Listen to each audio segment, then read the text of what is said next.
Now that I can actually hear it. Okay, we are back. Yes. It is episode 41 of the Metal Roundtable. I am Metal Rob, and with me, as always, is the great Carcass John. And we have a special guest today. How's You it know going? you know those sweet tunes that you hear On our back intro. on our intro and our outro on every episode so far, written by the great Mike Griffin. Thank you. How's it going, buddy? Thanks for having me. It's going great. Yeah. So you may be confused out there in Metal Land. We're having some internet issues, and so we are live on Monkey Butt's phone for anybody that's checking it out live right now. But we're going to go ahead and record it, all professional-like, And then post it later. and then post it later on YouTube and everything else. So so you can actually hear Yeah. what we're saying and not just look at us and squint. right. Or turn the volume down so you can Yeah, read, so read better. Hopefully you can hear us, but yeah, we're going to do a little bit different episode today, but we'll get to that in a minute. What have you got? John's got notes. Well, I got notes only just because I had some time in the lobby and watched it rain because this weather pattern is so weird. Do you know why he had time in the lobby? Why? Because he was not late. Oh, I thought it was the demon caffeine. And never mind, I won't even go there. But I tell you what, it's not a good life if you're a drummer these days No. in music. Yeah. You know, after the passing of Neil Peart from Rush, Sean Reinhart, one of my favorite drummers, so technical and so just weird from a metal standpoint. You know, he was probably best known with Cynic, although he did join Chuck Schuldiner in Death and completely turned the sound around on that band. Human is one of my favorite records. It's very progressive and very ethereal.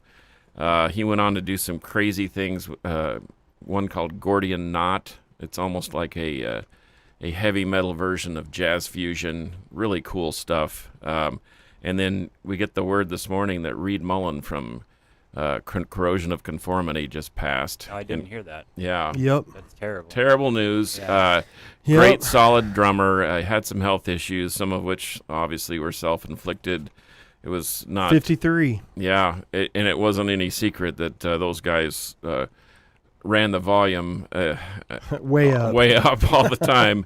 And I saw some of the comments, especially the guys from Mothership, Kelly and Kyle, Yeah. who had toured with him extensively, and it's probably a great experience that they got to at least hang with the guy and so forth. But anyway, and then the name escapes me of the guy that used to be in Nile. Once again, just a surprise. One day we wake up and there's another man down, and he's not getting up. So Right. Anyway.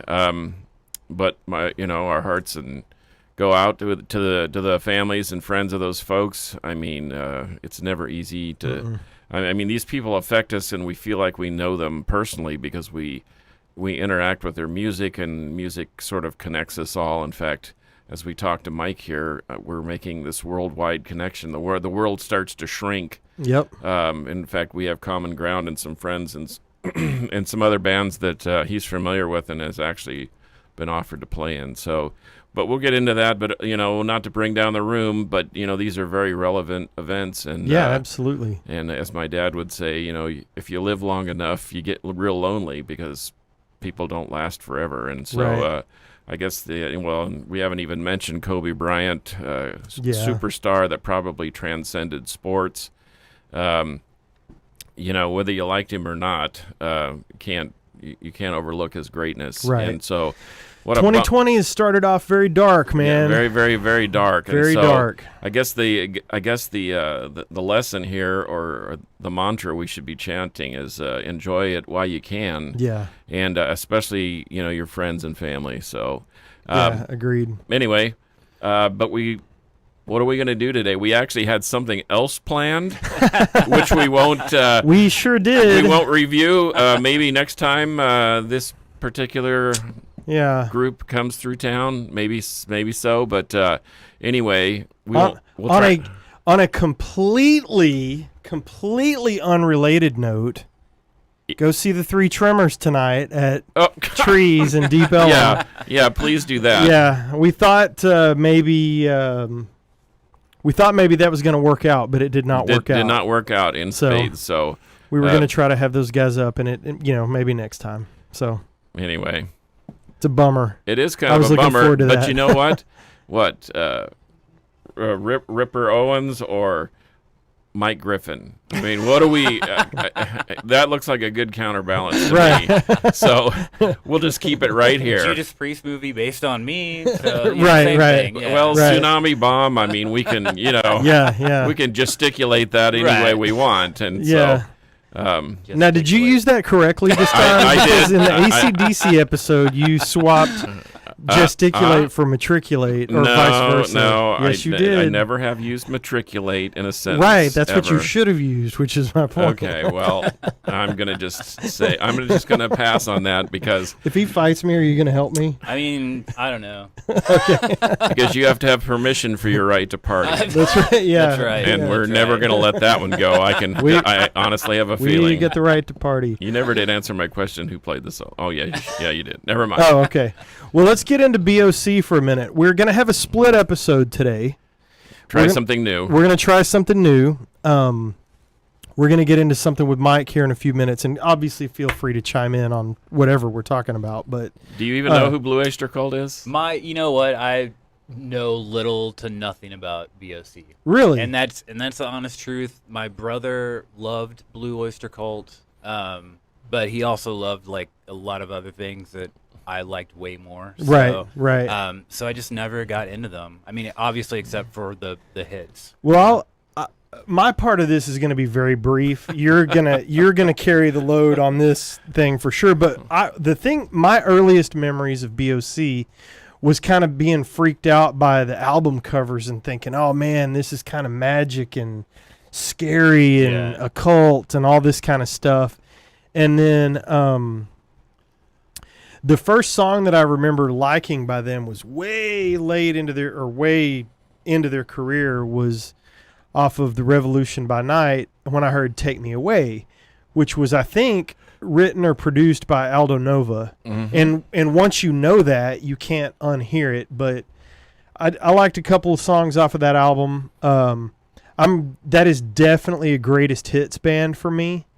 One of those that I like a lot of their songs, but I never got into a ton of their albums, especially, song by song, deep cuts. Well, I'm going to take that opinion even further. I think they were best live. Their albums were always they were good, but they weren't as great as they were live. And to hear some of the songs that they had on their album played live made you like the album better instead of vice versa. Right. The album didn't really necessarily make you want to go out and hear them play, but when you heard them live, you went back and bought the bought the record. Gotcha. And so that's why I bought I brought this one live album. But anyway, because it's a greatest hits played live, including Godzilla and Don't Fear the Reaper and Veteran of Psychic Wars, and they do a cover of Roadhouse Blues, which is kind of fun. The Red and Black, Cities Aflame with Rock and Roll. I mean, those are all anthems. And I remember the first time I ever saw them was in Salt Lake City, Utah, of all places, back in the early 80s. And they did all the shtick, the blue lights, and he cut his hand and bled, and he drank from a chalice, and to your point about the mysterious nature of the music, oh no. And because they were a cult, because they were the Blue Oyster Cult. Yeah. Which scary. I didn't know anything about oysters having their own following or whatever. I didn't know there were blue oysters. I didn't know they were either. What do I know? But anyway, probably my two top records from them, and and I know the popular one is the one with Don't Fear the Reaper, but Secret Treaties is just a killer record. This is an odd pressing because it's a record club that they had discontinued because the record club didn't give them permission to do a separate pressing. And so you have one, of course. And I have one, of course. But it's got a Career of Evil, Subhuman, ME262, which was one of my favorite, and the Flaming Telepaths. That's a really killer song. And then then graphically, I just love this record. I mean, Yeah, that's cool. that just has a cool. That's what attracted me to it. And this is an oddball pressing too, because it's a UK pressing with this little inlaid silver.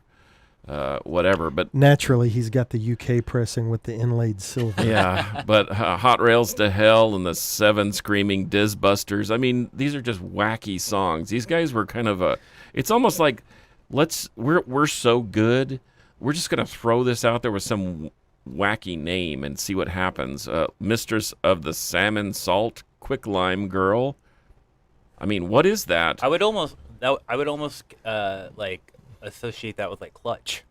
Yeah, Like Clutch kind of have a similar thing. that's true. That's absolutely right. And now, to your point from a minute ago, I've seen these guys live a couple of times, 2 or 3 times, and I thoroughly enjoyed it. I saw them at Gas Monkey Live, and they were great with the big sound and the Right. video board and the whole bit.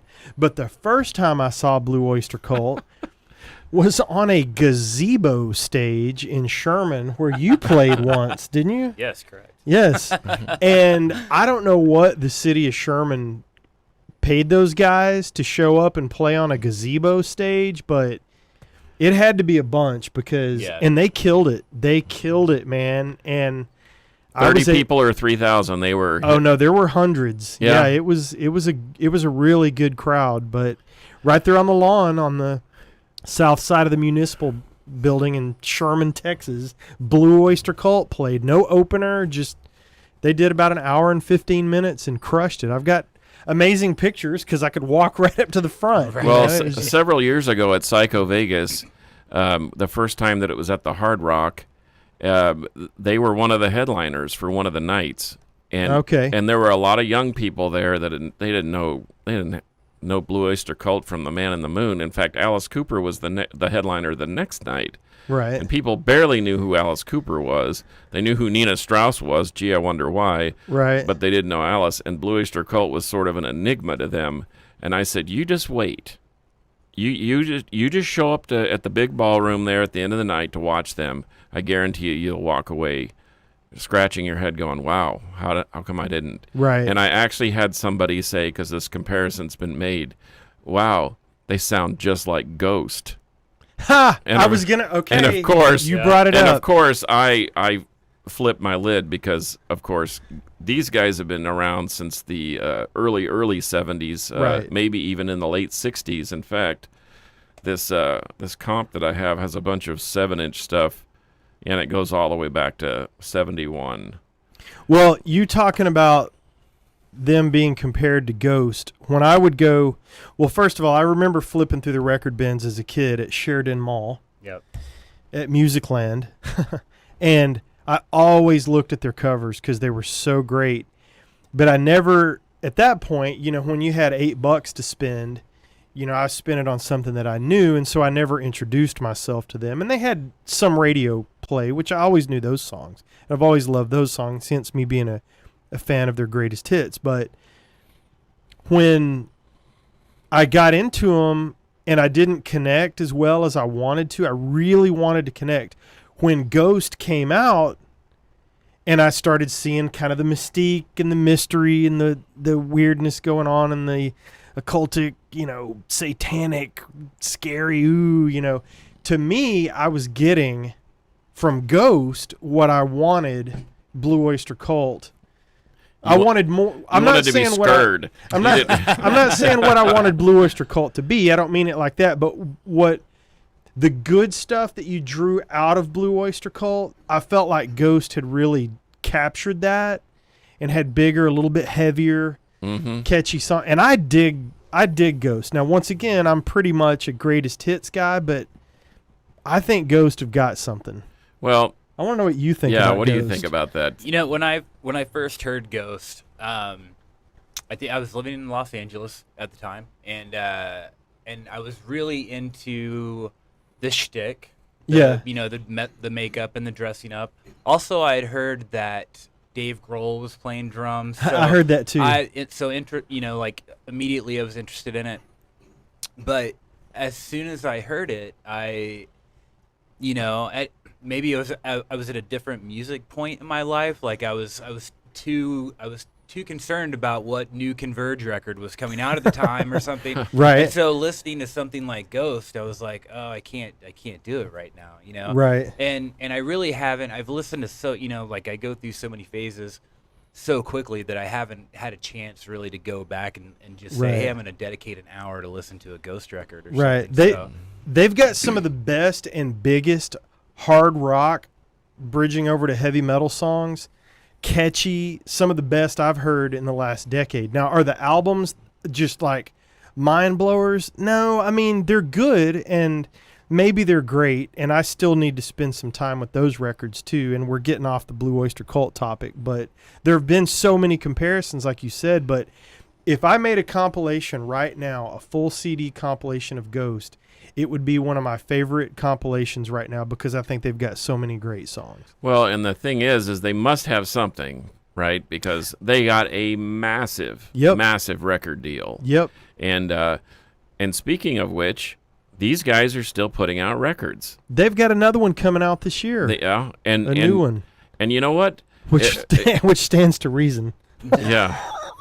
They got another coming they got one coming out this year. A new one. A new one. Great point by me. Not an old one. Not an old rehashed one. They got an old record coming out this year. They've rehashed an old one, and they're just going to go ahead and put it out last year. I'm a hack. I know it. But anyway, but these guys are still putting out records, and you consider that it's been almost 50 years, and they're still putting out records. And to the point that we made in the Deep Purple episode, they really haven't put out a stinker. Nope. I mean, they're all pretty consistent. I mean, they're not overwhelming. Not every album is, and not even Motorhead. To our point on Motorhead, not everyone was overwhelming, but some of them are pretty good. And what was the one? Ninja Cafe. It had such a cool Club Ninja or Club Ninja, yeah, something like that. You got your right to party. You're doing great. But anyway, even I bought that one just because it was in the cutout bin and it had such a cool cover, and I actually kind of like it now because after I decided to spend an hour listening to Club it. Ninja's got. I'm feverishly trying to dial up Blue Oyster Cult on Discogs. But since the building has no internet, we're having an issue. We're getting there. But anyway, I think Blue Oyster Cult is maybe one of those second tier bands. I don't want to disparage them from being a superstar band, but they're not Led Zeppelin, they're not Bad Company, they're not the Who, they're not the Rolling Stones, but they're somewhere kind of in between. You know, they're Uriah Heep or Blue Oyster Cult, or kind of in that next level of greatness. I don't see a studio album by these guys. Now, I could be missing something because they have got a million live albums and best ofs and greatest hits and compilations, but I'm not seeing a studio album. It doesn't look like in the 2000s. I'm when did, off the cuff here, but some of them I just can't tell by looking at the list. But what was their last studio record? I don't know. Oh, I'm having a hard time. Was it Club Ninja? No. Oh, okay. I'm having a hard time figuring that out just from this list. But anyway, whatever. Anyway, to our point. So there's a little Blue Oyster Cult talk for you. I cannot recommend enough going to see them live. Absolutely. The dudes can still sing. Yep. The dudes can still play guitar. And obviously it's Buck and Eric Bloom. Are the guys that are there. But the guys they've got, man, some of them have been in the band 20 plus years, and they're great players, and they do absolute justice to those songs. So go see BOC and go see the Three Tremors tonight at Trees. At Trees. Deep Ellum. You won't see this until we post it, so sorry. Wah, wah. So where's our little where's our little iPad? DeCarcass's Play Pretty for him to play noises? What happened? Oh, okay. Next episode. Yeah. When we're not having technical difficulties. So let's switch gears here, and I've wanted to do this for a long time. We've talked about this for several months, and we just haven't had, somebody come into the studio that Well, we just haven't had somebody come into the studio. Period. Is what I'm trying to say. Well, We need to get our shots so people will come around us again. But I've wanted to do a segment called Rockstar 101. And what that means is a behind the scenes look at what really happens with rock stars. And so I want to qualify this guy, because if you don't know who he is, because he comes from a punk background, but this is my buddy Mike Griffin. We've known each other for almost 23 years now. Yeah. I recorded one of his first demos way back in 97. And Mike has teched for bands. Mike has toured with bands. Mike has played in bands, headlined the Warped Tour in Tsunami Bomb, ESP guitar endorsement, Vans endorsement. You kept me in Vans shoes for years. I kept everybody in Vans for and years. Lots of things. So what should our first Rockstar 101 segment be? We've talked about shooting a music video. You want to do that? We can do that. Let's do that. You know what? I can tell you. So, go ahead. Oh no, sorry. No. I'm walking on you. So you guys had a video on MTV Europe, right? MTV it was Japan? it was on MTV. It was on regular MTV. Okay. Yeah. And it was for the song It was for Take the Reins. Take the Reins, which was on the... We had two videos. The second one, so I recorded both albums. Right. The second video, I had already left the band. Okay. So they did a second video. I just wasn't in it. But, Okay. But the video that I was in, it was for Take the Reins. Okay. Yeah. And not to get... I'm going off topic here too, but if you really kind of want the definitive Tsunami Bomb experience, you really need to get live at the Glass House, right? Yes. Because that thing is high energy. Yep. It's the pinnacle, in my opinion, of who was in the band. That was the tightest and best that the band was, in my opinion, at that time. Right. I agree. I think that is just, if you haven't seen him bring the magic on guitar live, I'll let you borrow a copy of Live at the Glass House. Oh, and speaking of borrowing. Oh, we're not done with your stuff yet. So we're halfway through your grindcore doc. Yeah. Okay, good. So we got into Slave. We got into Slave to the Grind, so we need to get in on Okay, well, that's a good one to get into. Yes. Okay, so you're on Take the Reins. Was that on the first record? That was on, which I forget the name Escape of something. The Ultimate Escape. Ultimate Escape, yes. So you're on Kung Fu Records, and the album is out, and they come to you and they say, we're going to do a video. Yep. So from you getting notified to seeing it, just walk me through that. So I'd like to say that before I never wanted to do anything like that. Like I had heard terrible stories about making music videos that you don't actually play, and stuff like that. It's a lot of lip syncing and whatever. Right. And we didn't have we weren't at the luxury of having an actual art director at the time, right?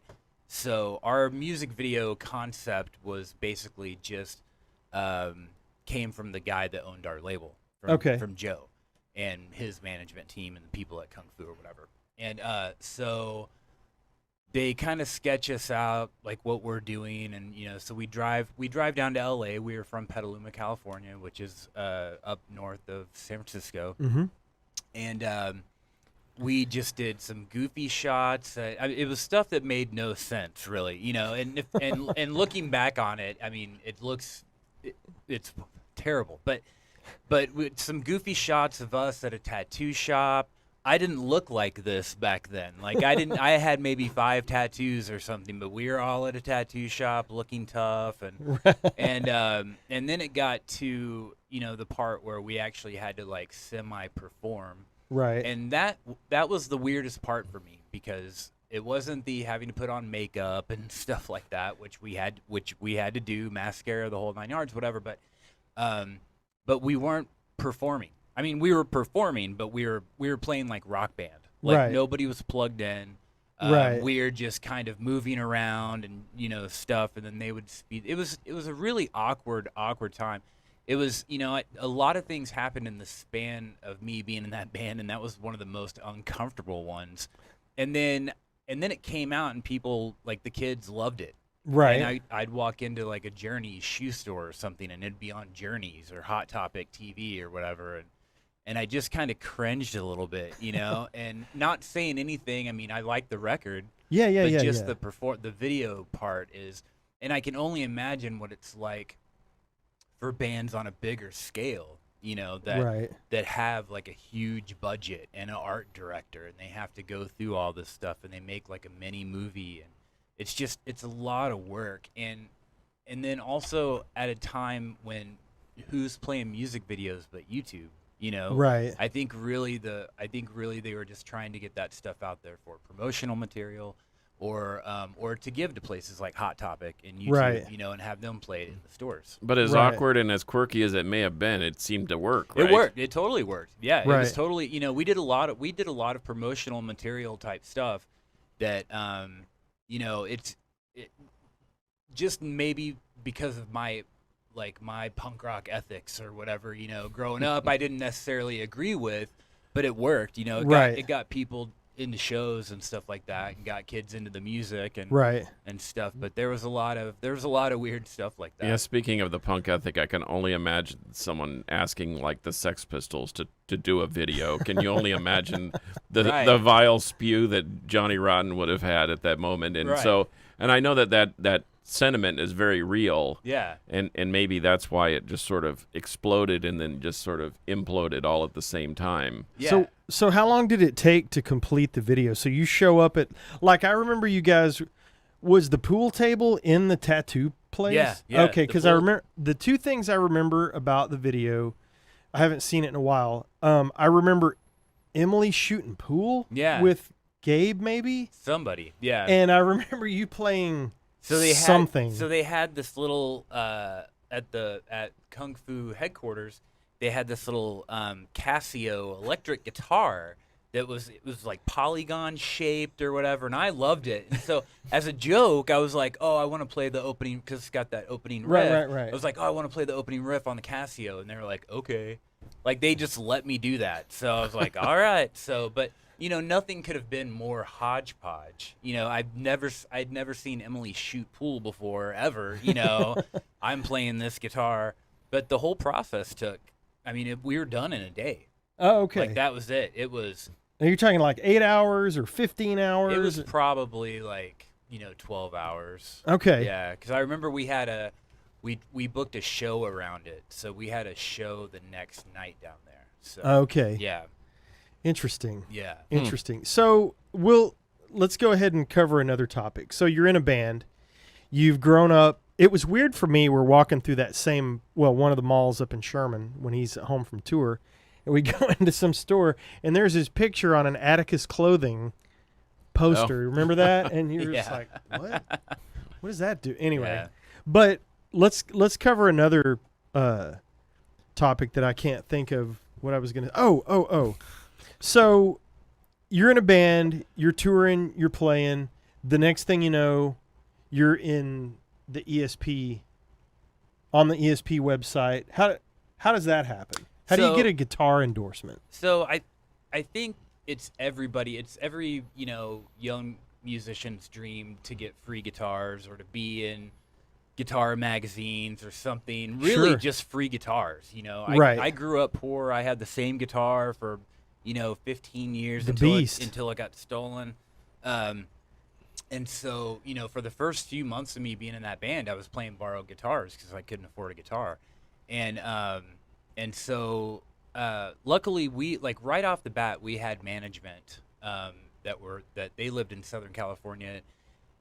We were the only band that they managed, but they had ties to Golden Voice, which is a huge production company down there, and so they knew a lot of people at CAA, and we already had a booking agent, so we were already kind of set up in that little realm.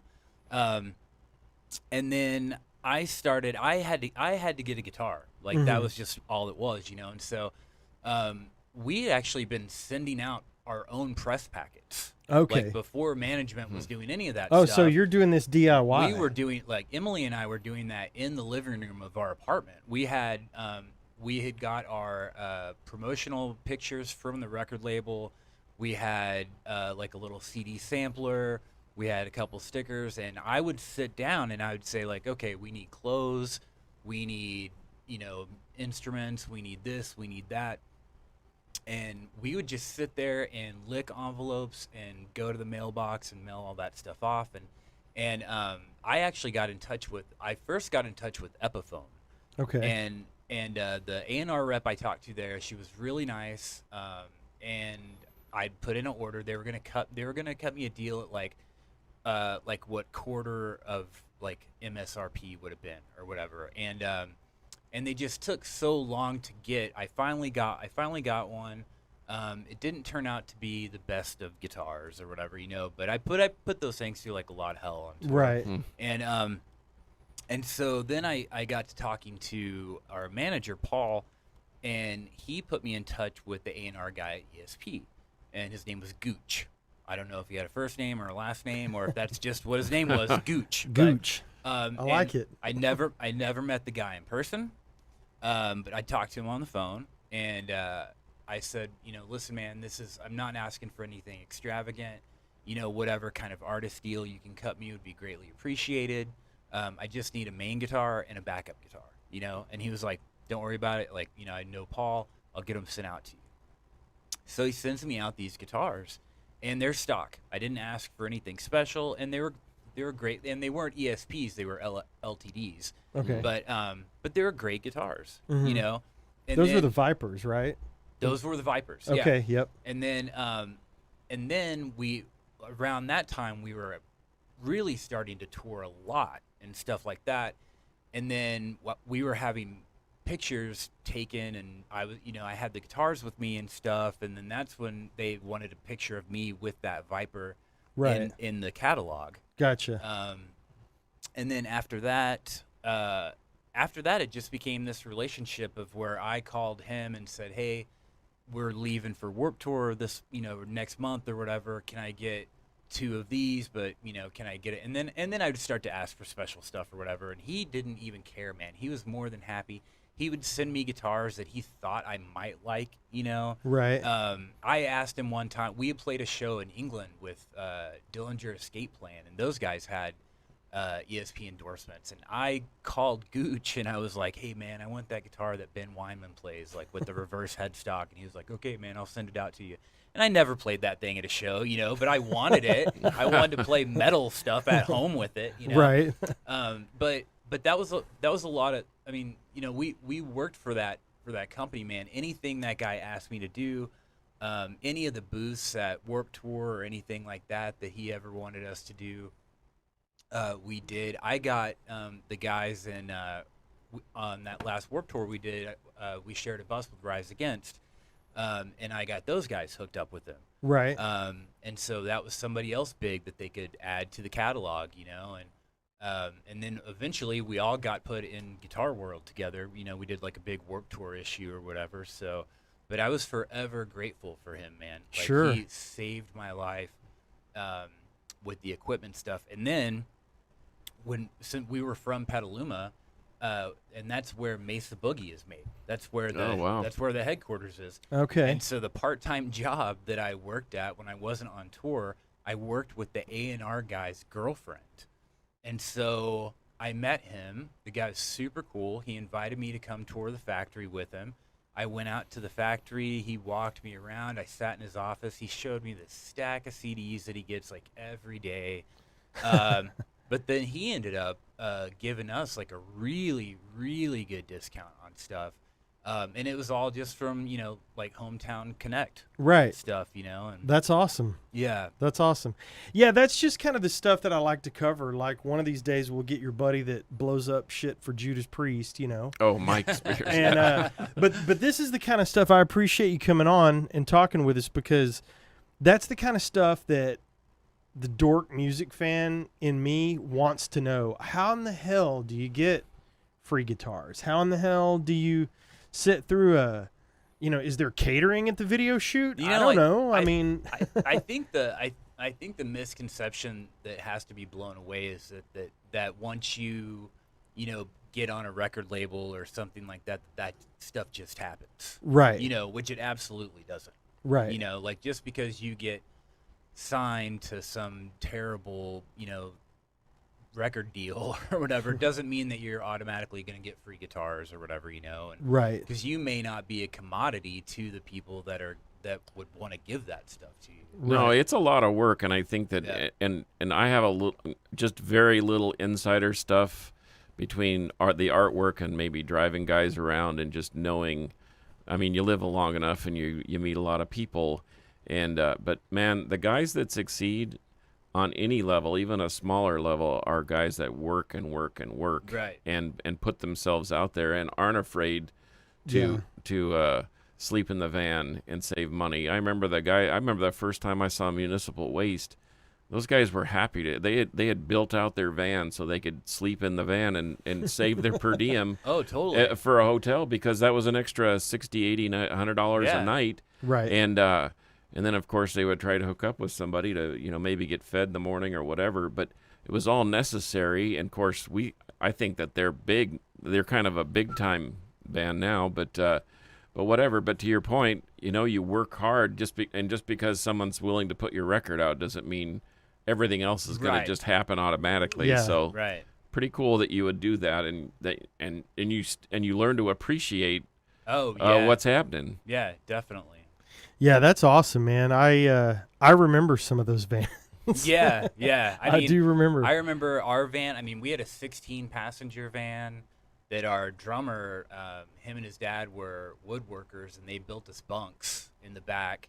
And then I remember the Bouncing Souls had a box truck that they converted the back of it to just bunks and like a coffee table and power inverters with the television and a VCR and Wow. all Yeah. that stuff. You know, I mean, But it's DIY. it Yeah. is, and when you're out for, like, you know, because Warped Tour, we would be out at least 2.5 months, you Right. know, and the only time we ever had a bus was on the last Warped Tour, Right. You know, the rest of that was all in the van.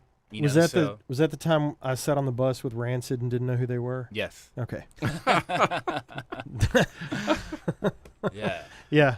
I've talked to Rancid. I didn't know that. not even gonna go there. I know, We'll I just know. leave it alone. I know. I was probably listening to Poison on the way down there. I Oh, didn't know man. any better, man.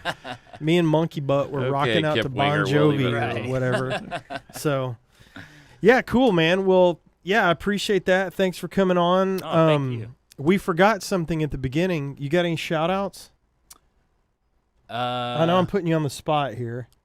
You know what? I don't have any shout-outs. He doesn't have any shout-outs. I know you've got a shout-out. Do I? You always do. I no. You've always got like 6 shout-outs. No. That's No, exaggerated. I'm a little melancholy at the beginning, so I just subdued the shout outs just because of the magnitude of the.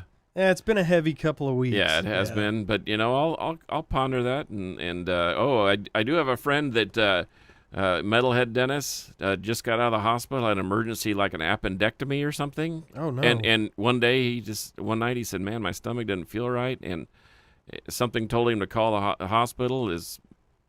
Had somebody run him to the hospital, and Dennis Vigil? yeah, Oh, dude. and bang. And speaking of which, there he is. Hang tough, Dennis. Yeah, hang tough, Dennis. Yeah. But anyway, they had some. And to his words, he said these doctors are like aliens. They have like alien technology. They removed his appendix through his belly button or something, and he was home the next day. Awesome. And so, you know, they said if you'd have waited just a few minutes longer, it could have been very, very serious. You know, an appendix blows, and man, Yeah. you're in big, big trouble. yeah. Well, shout out to the great So, Dennis Vigil. Yeah, shout out to Dennis. And Run you know into what? him at shows all the time. And he sells vinyl, and you know, man, buy from these guys. You know, buy Yeah. product, man. Have something in your hand. You don't need 10 beers, maybe 8, and then buy a record. yeah, and okay? buy a record. Yeah. Well, I bought You can carry merch. more vinyl if you don't have any beers in your hand. There you go. Here, I'm going to swing my mic out of the way. I bought merch at this show. Yeah, you're really proud of those guys. I'm gonna have to check them out, and that is really, really. You So- said they had a Motorhead vibe, but oh gosh. So I don't know these guys, but I am hook, line, and sinker digging Overdose from New York City that I saw on that We talked about it in the last episode, but I am in. I washed my shirt and got it ready for the show today. And they're I recording washed in my March. shirt too. They're recording in March and coming out with a record. So nice Dark Throne shirt. Yeah, well, I'm sad that you couldn't read it. Actually, I know. Well, and you tipped your hand too. I mean, I know that one, but you did tip your hand. Yeah, because I went to a logistics meeting with a Dark Throne T-shirt on. So Sweet. Well, that is going to do it for episode 41 of the Metal Roundtable. And until next time, you know what to do here, right? No. Just look at the camera and we here. Okay, hang on just a Hang second. on. So what we do is we look at the camera and we do metal horns and we all say metal will prevail. All right, ready? Okay. So until next time, Metal will prevail.